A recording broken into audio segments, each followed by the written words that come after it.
بسم اللہ الرحمن الرحیم۔ آج ہم بات کریں گے جیلسی اور حسد کے بارے میں کہ جیلسی اور حسد کیا چیز ہے۔ یہ ہمارے مائنڈ کا ایک ایموشن ہے، باقی ایموشنز کی طرح جیسے کہ جیسے محبت، نفرت، غصہ اور باقی ہماری تھاٹ پروسیسنگ ہے۔ لیکن ہم اس ایموشن کو پازیٹیو ایموشن نہیں کہتے، یہ ہمارے دماغ کا نیگیٹو ایموشن ہے اور اس کو کہتے ہیں کہ گرین آئی مانسٹر، یعنی ہمارے اپنے دماغ کا ایک ایسا مانسٹر جو الٹیمیٹلی ہمیں ہی بہت بڑے پیمانے پہ نقصان دیتا ہے۔ جیلسی اور حسد ایک ایسا مائنڈ کنڈیشننگ ہے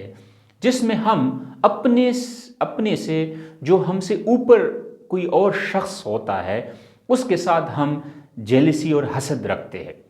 جیلسی تھوڑا سا ہم کہتے ہیں کہ لو لیول کا ایک مائنڈ سیٹ ہے یا ہمارا ایموشن ہے، اور حسد اس سے بھی بڑھ کے ایک ہائی لیول ایموشن ہے جس میں ہم دوسرے کے لیے نقصان کے بارے میں بھی سوچتے ہیں۔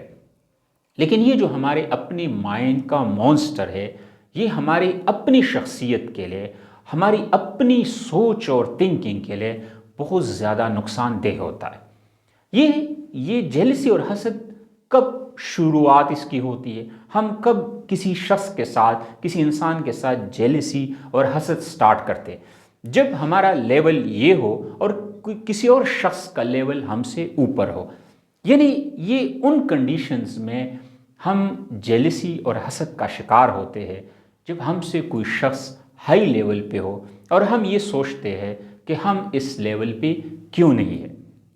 اگر اس وقت آپ ہمارے معاشرے کو دیکھیں تو تقریباً 99% لوگ حسد اور جیلسی کا شکار ہے،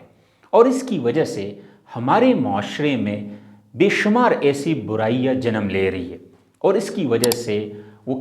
ہم کہتے ہیں کہ جیسے لیگ پولنگ ہے، کسی کو ناکام کرنے کی کوشش ہے، اور باقی بے شمار معاشرتی برائیاں اسی حسد اور جیلسی سے جنم لیتی ہے۔ لیکن اس کا نقصان ہمیشہ اسی شخص کو ہوتا ہے جو جیلسی اور حسد کا شکار ہوتا ہے۔ یعنی ہم کسی اور کا کوئی بھی برا نہیں کر سکتے، بلکہ الٹیمیٹلی ہم حسد اور جیلسی کا شکار ہو کر ہم اپنی جسم، اپنی روح اور اپنی سوچ کا نقصان کرتے، کیونکہ یہ ایک نیگیٹو ایموشن ہے، ایک نیگیٹو سوچ ہے، تو اسی وجہ سے ہمارے تھاٹ پروسیسنگ پہ اس کا بہت بیڈ امپیکٹ ہوتا ہے۔ اگر ہم اسلامک پوائنٹ آف ویو سے بھی دیکھیں تو اسلام میں بھی حسد اور جیلسی کو حرام قرار دیا گیا ہے، اور بے شمار قرآن پاک کے حوالے سے اگر ہم دیکھیں، اور اللہ کے نبی نے بھی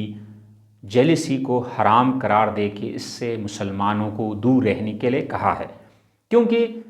یہ بہت زیادہ معاشرتی برائیوں کو کریٹ کرتا ہے، جس کی وجہ سے ہم کہتے ہیں کہ یہ انسان کے لیے بالکل ٹھیک نہیں ہے۔ لیکن اگر medical science point of view سے بھی ہم دیکھیں تو اگر کوئی شخص جیلسی یا حسد کا جب شکار ہوتا ہے تو اس کی باڈی میں ایک ہارمون ہے جس کو ہم کہتے ہیں سٹریس ہارمون کارٹیسول، اس کا بہت زیادہ ایکسیسو اماؤنٹ میں اس کی ریلیز ہوتی ہے، جس کی وجہ سے اس شخص کے تھاٹ پروسیسنگ، اس کی فزیالوجی اور اس کی بیہیویئر پہ بڑا نیگیٹو امپیکٹ ہوتا ہے۔ اور جو شخص نیگیٹیوٹی کے ساتھ ساتھ، یعنی ہم کہتے ہیں کہ جیلسی کا جب کوئی شخص شکار ہوتا ہے تو وہ ایک نیگیٹو انرجی ایمٹ کرنا شروع کرتا ہے، وہ دوسرے انسانوں کے بارے میں اس کی جو تھاٹ پروسیسنگ ہے، جو اس کی تھنکنگ کا لیول ہے، وہ ہمیشہ نیگیٹو ہوتا ہے، جس کی وجہ سے اس شخص کی جو شخصیت ہے اور اس کی جو فزیولوجیکلی آؤٹ لک ہے وہ نیگیٹو نظر آنا شروع ہو جاتا ہے۔ تو یہ اسلامک پوائنٹ آف ویو سے اور medical science point of view سے، دونوں کے حوالے سے اگر ہم اس کو دیکھیں تو جیلسی اور حسد یہ انسان کے لیے بہت زیادہ نقصان دہ ہے۔ لیکن اب چونکہ ہم انسان ہیں، ہم نے زندگی میں کسی نہ کسی سٹیج پہ ہم نے جیلس ہونا ہی ہے، لیکن اب اس جیلسی اور حسد سے ہم کیسے بچیں؟ اس کا ایک ہی سلوشن ہے کہ انسان مثبت سوچے، اور دوسری طرف اس بات کا بھی سوچے کہ اللہ اور اللہ کے رسول نے اس سے منع کیا ہوا ہے اور اس کو حرام قرار دیا ہے کسی شخص کے ساتھ جیلسی اور حسد رکھنا۔ تو ان دو پوائنٹ اگر انسان مثبت سوچے، خود محنت کرے، اسٹرگل کرے، دوسروں کے ساتھ جیلیسی نہ رکھے، بلکہ دوسروں کے لیے مثبت سوچے، دوسروں کے لیے دعا کرے، دوسروں کی ترقی کے لیے کوشش کرے، تو انسان اس نیگیٹو ایموشن پہ کافی حد تک کنٹرول حاصل کر سکتا ہے۔ اگر انسان اس پہ کنٹرول نہ کرے تو یہ بہت زیادہ انسان کی جو پرسنالٹی ہے، انسان کی جو بیہیویئر ہے، انسان کی جو ایموشنز ہے اور جو تھاٹس ہے، ان پہ اس کا نیگیٹو امپیکٹ ہوتا ہے، اور الٹیمیٹلی وہ انسان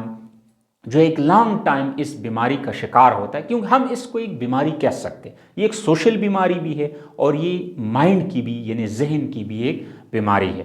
اگر انسان اس پہ کنٹرول نہ کرے تو ایک لانگ ٹائم کے بعد وہ انسان کمپلیٹلی حسد اور جیلسی کا شکار ہو کر اپنی زندگی میں ناکام ہوتا ہے۔ کبھی بھی جب کوئی شخص جیلسی کا شکار ہوتا ہے، حسد کا شکار ہوتا ہے،